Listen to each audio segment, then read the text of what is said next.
Ahora vamos a ver otro video que hemos rescatado, ¿no es cierto?, de la web, que tiene que ver con el movimiento de las placas tectónicas y este fenómeno de la liberación de energía. El lugar donde esté. Si tenemos dos placas colisionando, una tiene que deformarse, y en este caso es la placa continental, que comienza a hundirse cerca de la costa y levantarse en el continente. Y una vez que se vence la resistencia de la placa a la deformación, el continente sale prácticamente saltando sobre la placa oceánica. A través de este pequeño video lo que se quiere ejemplificar es que el movimiento de liberación de energía es un fenómeno dinámico que tiene que ver con el rozamiento que existe entre la placa, en este caso la placa continental, y la placa de Nazca o la placa oceánica, y directamente relacionado, ¿no es cierto?, con la composición de la roca en ese punto de contacto y la capacidad resistente de esos macizos.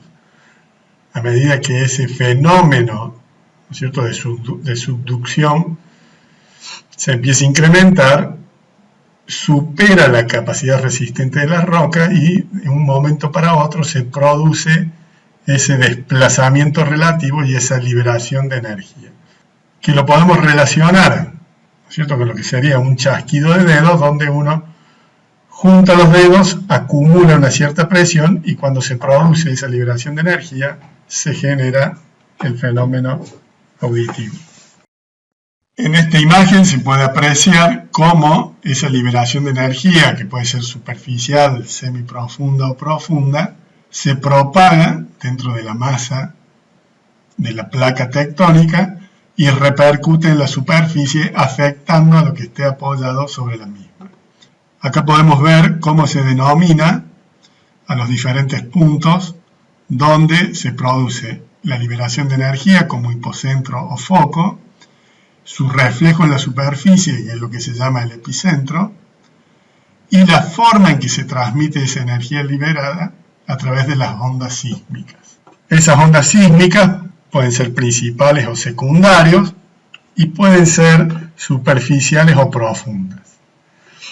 Cada una de estas denominaciones tiene que ver con la forma en que se transmite esa energía, ya sea comprimiendo las rocas, ya sea desplazándola lateralmente, y también tiene mucho que ver con la composición de los diferentes estratos de los que está configurado la placa de la corteza superficial. Y la afectación de cada una de esas ondas sobre las construcciones, que tiene que ver con ese desplazamiento de la energía en la corteza. Vamos a ver ahora un video, también rescatado de internet, donde nos explica claramente la afectación y el comportamiento de las diferentes ondas sísmicas. Las ondas sísmicas. La energía de un terremoto, explosión u otra fuga se mueve a través de la Tierra como un frente de onda que se extiende en todas direcciones. Hay varios tipos de ondas sísmicas y cada uno se mueve de un modo diferente. Los dos tipos principales son las ondas internas y las ondas superficiales. Las ondas internas pueden viajar a través de las capas interiores de la Tierra, pero las ondas superficiales solo se pueden mover a lo largo de la superficie del planeta, como ondulaciones sobre el agua. Ondas internas o de cuerpo. Las ondas P.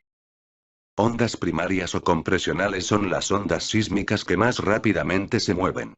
Lo hacen con un movimiento de empuje y tracción, que provoca que las partículas en la roca se muevan hacia adelante y hacia atrás en su lugar. Cuando la onda se mueve saliéndose del foco, las partículas se mueven acercándose y separándose a lo largo de la dirección en la que se mueve la onda. Las ondas P. Pueden moverse a través de sólidos, líquidos o gases. Son muy similares a las ondas sonoras, empujan y jalan la roca casi como las ondas sonoras empujan y jalan el aire. Las ondas S. Ondas secundarias, de cizalla, laterales o transversales viajan mucho más lentamente que las ondas P. No se expanden a través de líquidos. Las ondas S. Hacen que las partículas se muevan de un lado a otro. Su movimiento es perpendicular a la dirección en la que viaja la onda. Ondas superficiales. Las ondas de Loeb llevan el nombre de H. Loeb, un matemático británico que calculó el modelo matemático para este tipo de ondas en 1911. Las ondas de Loeb se mueven como una serpiente, sacudiendo el terreno de un lado a otro. Aunque viajan lentamente a partir de la fuente sísmica, son muy destructivas y son las que generalmente hacen que los edificios se derrumben durante un terremoto. Las ondas de Rayleigh se llaman así en honor a Lord Rayleigh John William Strutt, quien predijo matemáticamente la existencia de este tipo de ondas en 1885. Una onda de Rayleigh se mueve a lo largo del terreno como una ola viaja a través de un lago u océano. Mientras avanza, mueve al terreno tanto de arriba a abajo como de un lado a otro en la misma dirección en la que se mueve la onda. La mayor parte de la sacudida que se siente durante un terremoto se debe a las ondas de Rayleigh. Aunque las ondas superficiales son por lo general las más destructivas, la mayoría de los geólogos están aún más interesados en las ondas. Lo que hemos visto hasta acá es el origen del fenómeno sísmico. Vamos a seguir ahora viendo un poco cómo es el registro de ese fenómeno. El registro de ese movimiento, ese rozamiento que existe entre las diferentes placas.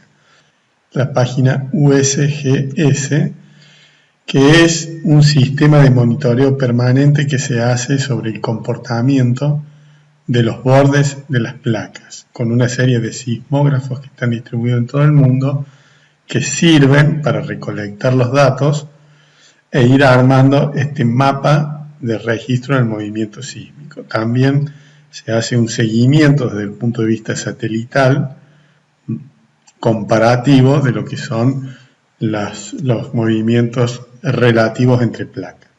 Esta información es del día 16 de marzo del 2020, donde va registrando cuáles son esos últimos movimientos entre placas.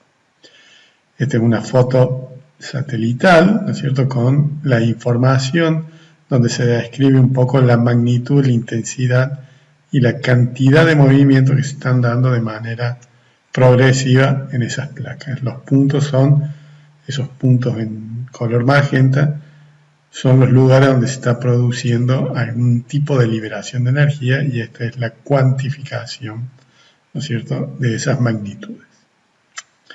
Esto es lo que corresponde a la placa sudamericana y el contacto con la placa de Nazca, a donde también se hace ese registro. Este es un registro que se hace a nivel global para ir monitoreando permanentemente ese movimiento relativo entre placas.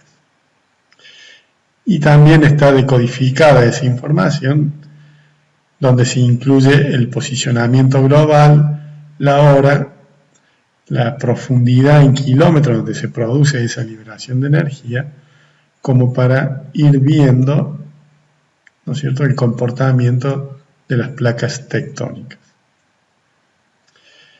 ¿Cómo se hace ese registro sísmico? A través de sismógrafos. Estos son sismógrafos un poco antiguos, pero que reflejan claramente de qué se trata ese registro, ¿no? Se hace un registro de lo que es la aceleración, la velocidad y el desplazamiento que se produce en el punto a donde está alojado este sismógrafo, que es un elemento que permite hacer el registro de estas variables. Acá tenemos una representación, ¿cierto?, de cómo es el seguimiento del movimiento que genera el sismo. Fíjense que es un movimiento caótico, no es un movimiento unidireccional, sino que es en cualquier dirección, y va variando las magnitudes de los desplazamientos que se producen y que se registran con estos aparatos. Acá vamos a ver otro video donde ese registro sísmico tiene una clasificación que tiene que ver con la liberación de la energía que se produce y con las consecuencias que esa liberación de energía produce sobre en este caso, las construcciones que están apoyadas sobre la corteza terrestre. La gravedad de un sismo se caracteriza por su magnitud y su intensidad. En la escala de Richter, la más conocida, se evalúa la magnitud o energía liberada. En teoría no tiene límites, pero ningún sismo sobrepasó 9,5 desde el de 1960 en Chile. La intensidad indica las consecuencias del sismo en superficie. Son determinadas por la escala macrosísmica europea de 12 grados. Con intensidad 1, el sismo no se siente. El nivel 2 implica una modificación completa del paisaje. Luego, los fenómenos inducidos pueden ser, entre otros, deslizamientos de tierra, avalanchas o tsunamis. Cada año se registran unos 100.000 sismos en el planeta.